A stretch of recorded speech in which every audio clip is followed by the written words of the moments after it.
Assalamualaikum warahmatullahi wabarakatuh. Kami dari Daur Karbon dan Oksigen yang terdiri dari anggota Levian Indi Fauzia Agustina dengan NIM 1908106027, Siti Juro 1908106035, dan saya sendiri Winda Ayunda dengan NIM 1908106033.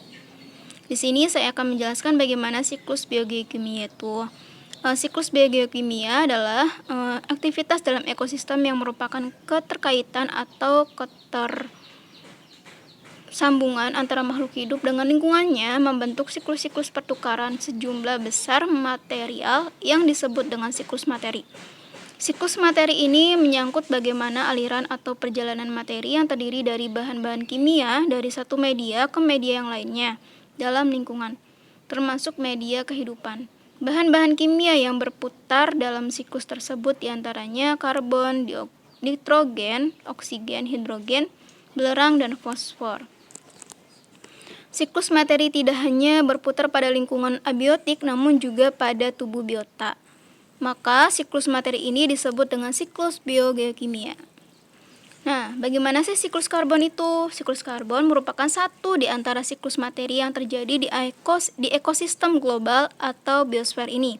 Siklus karbon adalah perubahan jumlah karbon di antar tiga reservoir atau tempat penyimpanan, seperti tanah, lautan, dan atmosfer. Lautan adalah reservoir karbon terbesar dalam biosfer. Siklus karbon masuk ke dalam tubuh organisme melalui respirasi dan memasuki rantai pakan melalui proses fotosintesis yang menjadi sumber karbon yang dapat terbarukan. Respirasi merupakan contoh siklus karbon yang lengkap. Namun sebagian karbon ada yang difermentasikan dan membentuk jaringan lainnya menjadi karbon terikat atau menjadi material organik yang diserap tanah. Daur karbon merupakan salah satu siklus biogeokimia di mana terjadi pertukaran atau perpindahan karbon antara bidang-bidang biosfer, geosfer, hidrosfer, dan atmosfer. Proses dalam siklus daur karbon secara umum, karbon akan diambil dari udara oleh organisme fotoautotrof seperti pada tumbuhan, ganggang, dan lain sebagainya yang mampu melaksanakan fotosintesis. Organisme tersebut disebut saja pada tumbuhan akan memproses karbon menjadi bahan makanan yang disebut karbohidrat dengan proses kimia.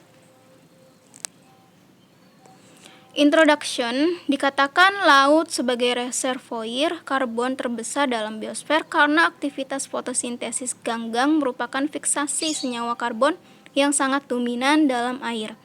Dengan mengambil karbon dioksida, pH air meningkat dan dapat mengendapkannya sebagai CaCO3 dan CaCO3,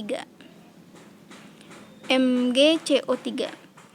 Namun, karbon yang terlarut dalam air, baik air permukaan maupun sumber air adalah dalam bentuk HCO3. Selanjutnya akan dibawakan oleh saudari saya, yaitu kepada Siti Juro. Silahkan.